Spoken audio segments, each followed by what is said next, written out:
Oke, assalamualaikum warahmatullahi wabarakatuh. Selamat pagi. Jadi hari ini adalah pembelajaran yang ketiga dari yang ketiga, khusus untuk materi bab yang pertama, yaitu 3 dimensi. Beberapa minggu yang lalu kita sudah belajar materi yaitu subbab tentang jarak antar titik. Nah, yang lalu itu sudah saya jelaskan jarak antar titik. Untuk lebih jelasnya kalian bisa putar kembali PowerPoint atau video atau saya bagikan kemarin, jadi kalian silahkan ulang kembali. Kemudian untuk hari ini adalah kita lanjut ke subbab yang berikutnya, yaitu titik ke garis. Nih, jarak titik ke garis ya, kalian bisa memperhatikan jarak titik ke garis. Oke, kalian dengarkan baik-baik penjelasan dari saya. Yang tidak paham silahkan nanti ditanyakan kembali. Baik, kita langsung mulai saja. Nah, di sini yang saya perlihatkan ini adalah tabel jarak titik ke garis pada bangun ruang. Bangun ruang yang pertama ini adalah kubus ya. Kalau sampai kalian tidak tahu yang bentuknya kubus, ini keterlaluan. Kubus itu seperti kotak, seperti kardus ya. Nah, ini kubus namanya. Cara penulisan, dia mulai dari A, kemudian ke B, C, D, kemudian E, F, G, H. Jadi kalau cara membacanya adalah bangun ruang A, B, C, D, titik E, F, G, H. Ini namanya kubus. Kemudian yang ini ada balok.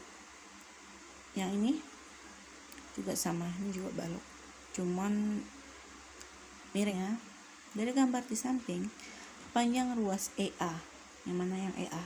EA ini ya, EA adalah jarak antar titik E dengan ruas AB. Ini.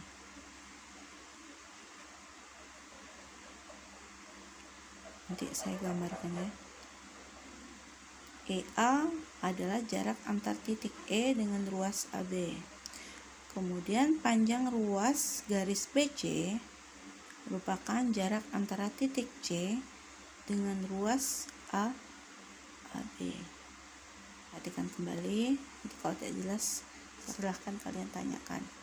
Kemudian yang kedua, dari gambar di samping, panjang ruas garis OR, lihat OR merupakan jarak antara titik R dengan ruas garis OP, R dan OP. Jadi dia akan membentuk seperti segitiga, siku-siku. Ini cara penulisan, sekali lagi dia harus diputar sesuai urutan alfabet ya, A, B, C, D, E, F, G, H. Jadi kalau sudah mulai AB, mulai yang di atasnya juga harus sama. Jangan di sini AB, nanti F nya di sini. Nah, ini salah ya. Ini juga sama tadi, K, L, M, N, O, P, Q, R. Jadi seperti itu cara membuatnya. Nah, saya lanjutkan tadi yang di gambar nomor 3. Dari gambar di samping, panjang ruas garis DC nih, merupakan jarak antara titik D dengan ruas B, BC. Ya. Panjang ruas garis AE merupakan jarak antara titik A, AE, A dengan ruas E, F, AE, jadinya EF di sini ruasnya. Kenapa harus seperti itu? Karena judulnya di sini sudah jelas, jarak titiknya ke garis. Titik, sebuah titik itu hanya huruf satu aja, tapi kalau garis itu 2 minimal ya, atau bidang. Lihatkan kembali. Nah, saya akan memberikan contoh cara membuat sebuah dimensi 3 atau bangun ruang. Gambarkan seperti ini. Kita buat sebuah kubus. Tapi kalau kalian di rumah itu harus menggunakan penggaris ya, karena saya ini tidak pakai penggaris yang dicontoh, jadi kalian harus pakai penggaris. Ini hanya pakai kira-kira ya. Kalau untuk membuat bangun ruang itu lebih mudahnya menggunakan buku bergaris seperti ini ya, lebih mudah kita menggarisnya. Nah, ini sebagai contoh, ini adalah kubus ya. Tapi kalau saya, karena agak susah yang sebelah kiri memegang kamera, nah sekarang kalian perhatikan cara menulis. Oke. Kubusnya misal ya, kita pakai ini, misal nama kubusnya kubus ABCD titik EFGH, BCD titik EFGH. Ini misal kelihatan saya tebalkan, misal kubusnya itu ABCD EFGH. Nah, dimulai dari A itu dari bawah, A harus huruf kapital ya, B C D dari atas, E F G H. Nah ini A B C D E F G H. Lagi A ini adalah titik A, ini titik B, titik C, titik D, titik E, titik F, titik G, titik H, titik A, kemudian titik B, dan seterusnya. Kemudian untuk garis, nah garis ini misalnya garis AB, ini garis, terus kemudian BD, nah, misalnya nanti ini BD, ini juga bisa disebut garis, BC, garis AB, BC, CG, dan seterusnya. Ini ada garis. Kemudian kalau bidang misal A B D itu bidang. Kemudian A B F E itu juga bidang, A B F E. Kemudian bidang lagi, misal B C G F, bidang B C G F. Nah itu bidangnya, hanya sebuah contoh ya. Paham ya, yang mana titik, yang mana garis, dan yang mana bidang. Nah sekarang kita lanjutkan lagi. Titik, garis, bidang, nah itu ada perbedaan. Kemudian diagonal, kemarin diagonal itu seperti ini ya, saya contohkan langsung di gambar. Nah ini diagonal,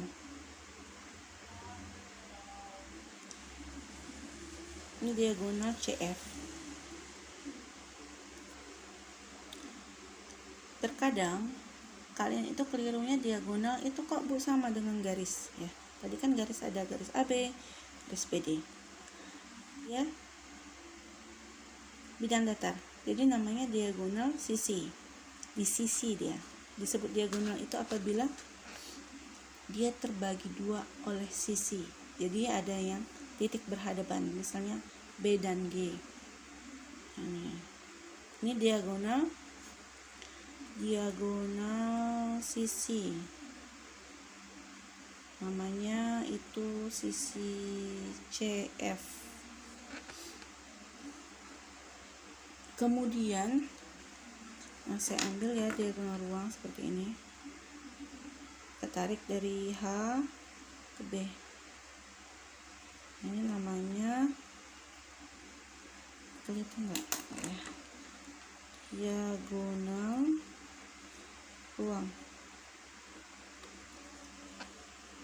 Nah, si HB ini namanya diagonal ruang, atas kemudian ke bawah atau dari bawah ke atas, namanya diagonal ruang HB nih ya, biar tidak salah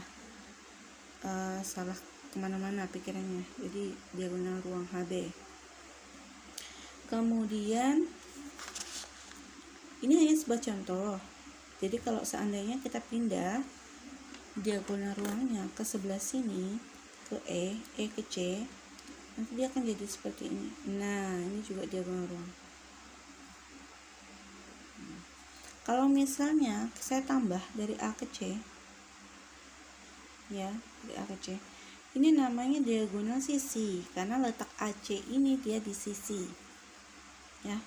Jadi AC ini diagonal sisi, si EC ini diagonal ruang. Jadi si EC ini dia sama dengan diagonal ruang dengan si AB, sama. Jadi kalau seandainya kita putar lagi si G atau si A ini, A nya kita luruskan, tarik garis ke G ini. Ini juga namanya diagonal ruang, karena ini bentuk kubus, jadi dia tinggal kita putar aja ya. Namanya dimensi 3 itu kita paling tidak bisa melihat sisi dalam dari sebuah bangun. Jadi ini adalah sisi dalam dari sebuah bangun. Biasanya kalau sisi dalam dari sebuah bangun itu dia diberi tanda garis putus-putus. Nah, ini harusnya garis putus-putus ya. Nih. Cuman tadi saya ingin memperlihatkan ke kalian. Nah, ini harusnya garis putus-putus. Makanya kalau untuk yang warna biru dengan merah ini harusnya garis putus-putus. Makanya saya bedakan dengan tadi yang ini spidol ya. Nah, yang spidol ini menandakan dari luar, sisi luar. Sedangkan yang garis biru dengan yang merah ini menandakan di dalam bangun. Mengerjakan soal, kalau kalian tidak tahu yang mana diagonal sisi, yang mana diagonal ruang, itu akan susah. Nah, sekarang sudah saya jelaskan, mudah-mudahan kalian bisa memahami. Oke, di sini ada masalah atau contoh soal. Dalam suatu kamar berukuran 4 meter kali 4 meter kali 4 meter, artinya 4 kali 4 kali 4 itu panjang kali lebar kali tinggi. Dipasang lampu tepat di tengah-tengah atap. Kamar tersebut digambarkan sebagai kubus ABCD EFGH. Berapa jarak lampu ke salah satu sudut lantai? Kalau soal seperti ini, biasanya kalian harus menggambar dulu. Kira-kira seperti apa bentuknya, bentuk kamarnya.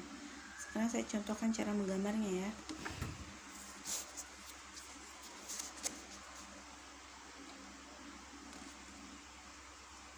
Sekarang kita lanjut. Kubus ABCD EFGH. ABCD EFGH. Jadi buat lagi tadi A B C D E F G H. Jadi gerakannya diputar ya, dari kiri ke kanan. Kemudian tadi katanya ukuran kamarnya itu 4 meter. Jadi yang di bawah ini 4 panjangnya, ini 4 dan tinggi ini 4 nih ya. Saya buat di sini aja. 4 meter, 4 meter, 4 meter. Lampu tepat di tengah-tengah atap. Jadi yang kita anggap atap itu di sini. Tengah-tengahnya di tengah-tengah ini. Bisa jadi di tengah garis EG ini, di tengah garis AF ini lampu ya. Jadi saya tulis di sini lampu. Misalnya lampu di sini titik pertemuan antara diagonal sisi dari EG dengan FH. Saya beri nama karena di sini ABCDEFGH. Boleh saya kasih nama O di sini ya. Nih. Nah, itu kalian harus gunakan huruf lain, huruf yang tidak ada di dalam bangun ruang. Misalnya mau O, K, X, Y, Z. Nah, namanya lampunya ini titiknya O. Berapa jarak lampu ke salah satu sudut lantai kamar? Oke. Ini kan tadi kamar nih. Nah, ini kita anggap sudut ini bukan sudut ya. Bukan. Sudut itu, sudut kamar, kan kamarnya letaknya gini. Kita buat aja garis namanya. Bukan inisiatif. Nih, garis. Kita contoh lagi ini. Nah, sudut kan ini namanya sudut. Nih, sudutnya. Nah, ini sudut. Ini sudut. Ini bukan ya, bukan. Ini sudut. Yang ini sudut. Ini kita tulis sudut. Nah, tadi pertanyaannya, berapa jarak lampu ke salah satu sudut lantai kamar? Kalau saya tebalkan, ya kelihatan nih. Bentar ya. Jadi kalau saya tarik lagi garis dari atas nih ke bawah, dari lampu ke lurus ke tengah-tengah lantai nih, dia jadi persegi ya. Sekarang saya pindahkan ke sebelah. Saya pindahkan nih, yang ini A O E atau E O A ini saya pindahkan ke sini, ke sebelah, biar lebih mudah memperhatikan.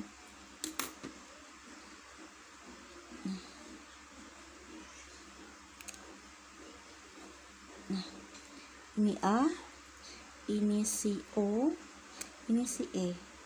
Nah, ini perpindahan yang ini ya, perhatikan nih. Ini biar lebih mudah, segitiga kan. Nah, sekarang kalian perhatikan, yang ditanyakan itu adalah dari sini ke sini nih, jarak O ke A, itu yang ditanyakan. Dari O ini tadi lampu ke salah satu sudut kamarnya A. Kalau kalian mau gambar yang ke sebelah C juga boleh, ke B atau ke D juga boleh, tapi biar lebih mudah kita ambil yang di A aja. Kalian ingat ya, teorema Pythagoras. Nih, kalau ada segitiga berarti kita gunakan teorema Pythagoras. Contoh, si AE ini sisi miring, nah berat.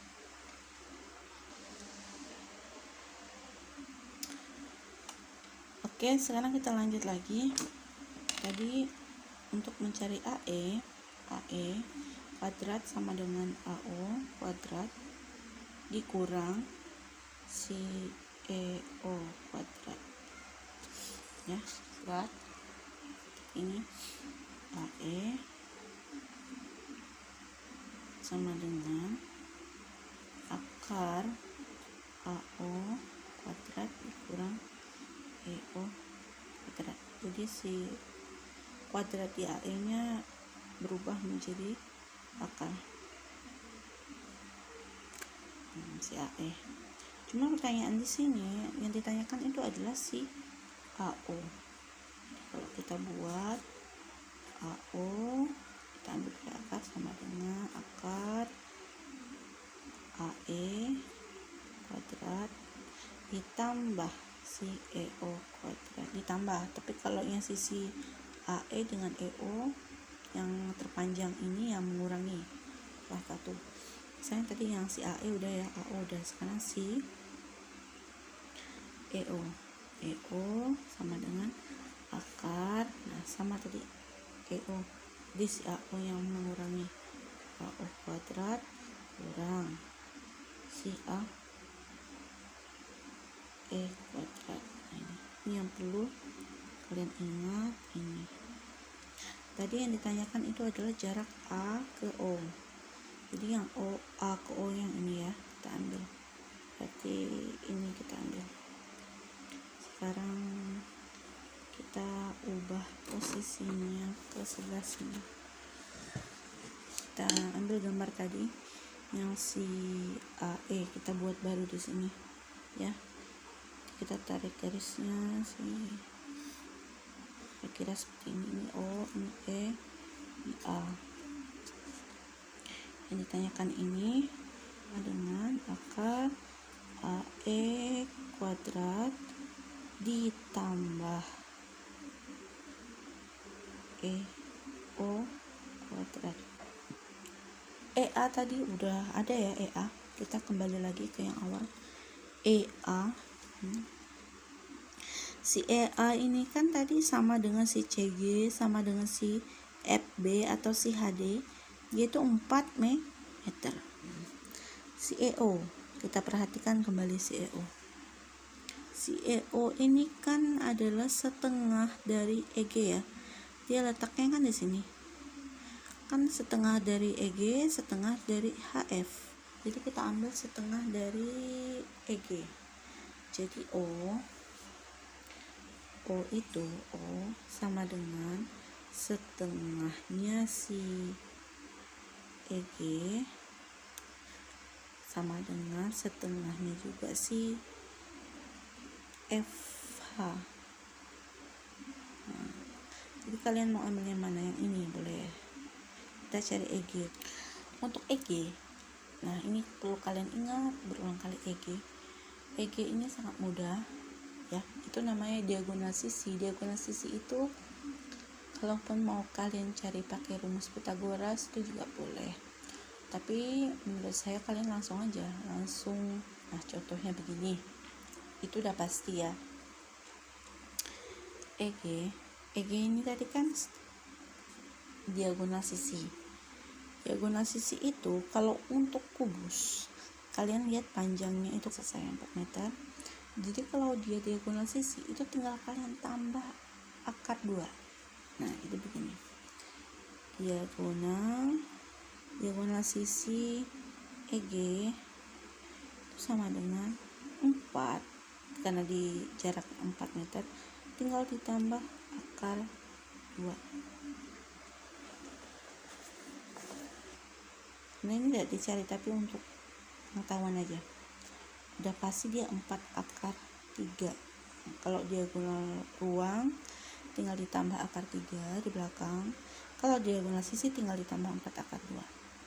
Nah tadi si EO ini kan setengah dari EG, si EG nya ini 4 akar 2, berarti EO sama dengan setengah dari 4 akar 2, berarti sama dengan ini 4/2 akar 2 sama dengan 2 akar 2 meter. Jadi si EO ini 2 akar 2. Kita pindah ke sebelah ya, lebih semua ke sini.